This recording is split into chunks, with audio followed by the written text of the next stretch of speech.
The Curse of Black Hollow.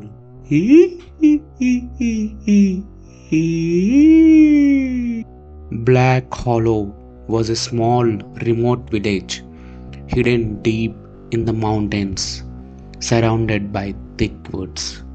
The villagers lived quiet, secluded lives and rarely spoke of the curse that haunted their home.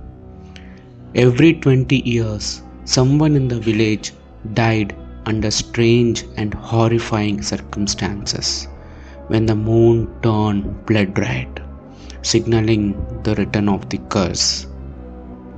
20 years ago, the curse took its last victims, a family found dead in their home, twisted in unnatural positions with terrified expressions.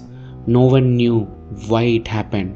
Now the blood moon was about to rise again, and the villagers were terrified. Sara grew up in Black Hollow, but she never believed in the curse. To her, it was just an old superstition. Her parents and grandparents warned her, but she thought it was all just stories. This year, though, there was a heavy sense of fear in the air. As the blood moon night approached, the villagers became anxious. They hurried homeward before dark, locking their doors and refusing to talk about what was coming. But Sara wasn't scared. She wanted to prove the curse was just a myth. So she decided to spend the night of the blood moon in the woods. Michael, her boyfriend, was worried. He wasn't usually scared, but the fear in the village made him uneasy. "This isn't just a story, Sara," he warned. "There is something going on that we don't understand." Michael told Sara about a witch who lived on the edge of the village long ago.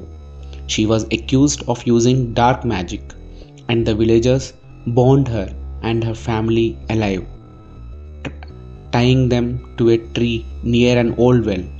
Before she died, the witch cursed the village, vowing revenge on those who wronged her.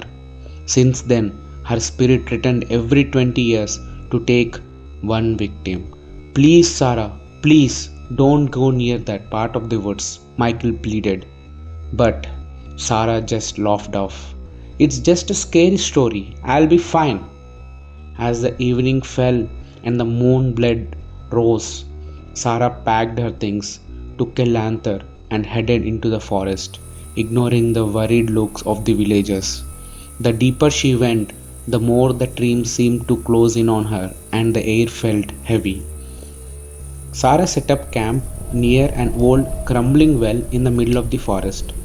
No one used the well anymore because it was said to be cursed, but Sara didn't believe the stories. As the blood moon hung overhead, she felt like someone was watching her. For the first few hours, nothing happened. Sara read her book by lantern light, glancing at the moon now and then, but around midnight she heard a strange noise like heavy breathing in the dark. Sara froze, trying to listen. The sound got louder and closer.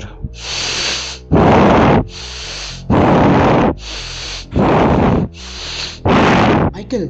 Michael!" she called, her voice shaking, but there was no answer. Suddenly, she heard a loud splash from the well. She turned, her lantern shaking in her hand, and slowly approached the well. When she peered inside, she saw the water rippling as if something had disturbed it. Just as she stepped back, a pale, bloated hand shot out of the well and grabbed the edge. Sara screamed, stumbling backward and dropping her lantern, which went out, leaving her in the dark. Another hand appeared, then a head, a rotting face with hollow eyes. The creature pulled itself out of the well, its body thin and decaying. Sara ran as fast as she could, hearing wet footsteps chasing her through the tree. She could feel the creature getting closer, its breath hot and foul on her neck. She burst out of the woods and ran straight to Michael's house, pounding on the door until he let her in. Before she could say anything, the door slammed shut behind her, and the room went cold, filled with a terrible smell. Michael's face went pale as he looked over Sara's shoulder. Sara turned and saw the creature standing in the middle of the room, dripping black water. Its hollow eyes locked onto her, and it raised a skeletal hand pointing right at her, saying, "You cannot escape your fate. You cannot escape your fate." It rasped in a grating voice. Sara tried to run, but she could not move. She was frozen as the creature came closer. Michael grabbed a poker from the fireplace and swung, but it passed through the creature like smoke. The creature touched Sara's chest, and she screamed as her skin turned black and cracked, spreading across all her body like a disease. Sara collapsed, twisted in grotesque position, her eyes lifeless, and her mouth frozen in a silent scream. The creature looked at Michael, its grin fading. Michael, terrified and heartbroken, watched helplessly. "I will return. I will return," the creature whispered. "For another life. For another life." Then it vanished, leaving only the sound of dripping water behind. The next morning, the villagers found Sara's body, twisted like the victims before her. They thought the curse was finally over, though, because the old well had crumbled to dust and the blood moon would never rise again.